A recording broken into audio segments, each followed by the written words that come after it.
The word incarnation is a Latin term that means to become flesh. God becoming flesh in the person of Jesus Christ. The hypostatic union refers to the fact that when God became flesh, he was still 100% God and now 100% human.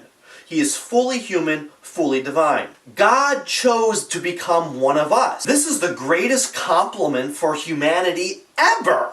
But why would he do this? The Incarnation teaches us what it truly means to be a human being. To explain what I mean by that, we got to go back a couple years to the creation story of Genesis 1.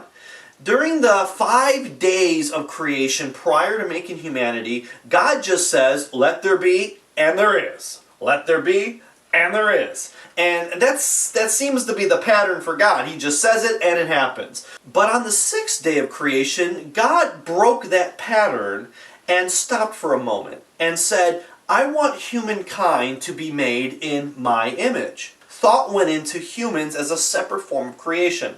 Now let's skip 2 chapters to Genesis 3. In Genesis 3, the serpent tempts Eve with the forbidden fruit. What's the temptation? He tells Eve that if you eat of this fruit, you will be like God.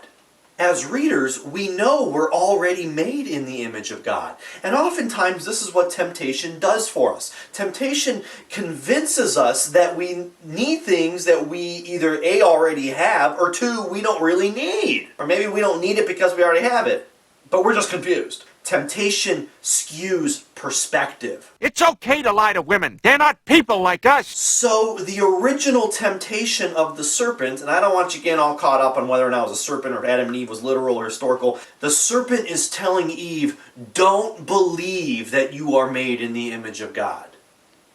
Don't believe that you are good enough. You need to become better than what you are.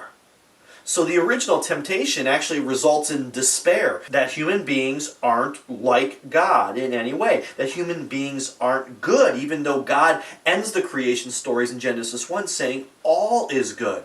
So the human beings now are being tempted for something more. And the result of this temptation is the rejection of the goodness of humanity. It's the rejection of God's first judgment upon us by saying, indeed, humans are good. We now feel that we're not good, that we're trash. Garbage. So the beginning of sin, the origin of sin, is despair.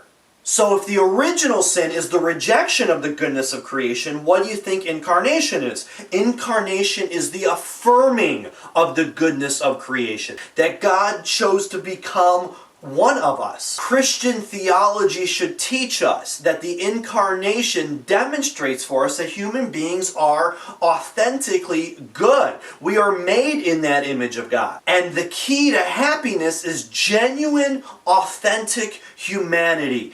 Being your full, honest, total self. Any form of spirituality that belittles human beings, that de-emphasizes the goodness and dignity of a human person, must be seen, must be recognized as an obstacle to communion with God. Any work that furthers the dignity of the human person must be recognized as a work of sanctification, as a work of holiness. God raises up our status. Sin belittles our status.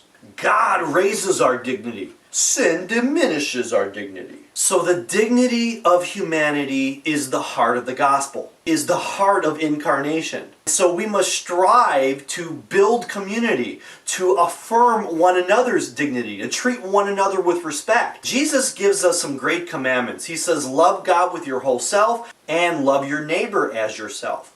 Ultimately, what Jesus is demonstrating for us is that those two are actually interlinked. To honor God means to love your neighbor. God favors humanity. And we worship God by respecting each other's dignity, by building community. So you honor God by honoring one another. And at the same time, it's being true to yourself, true to you. The glory of God is a human being fully alive. Jesus is the most fully human person to ever live. Jesus was constantly in union with God. Jesus shows us what it means to be an authentic human. The more human we are, the more divine we become.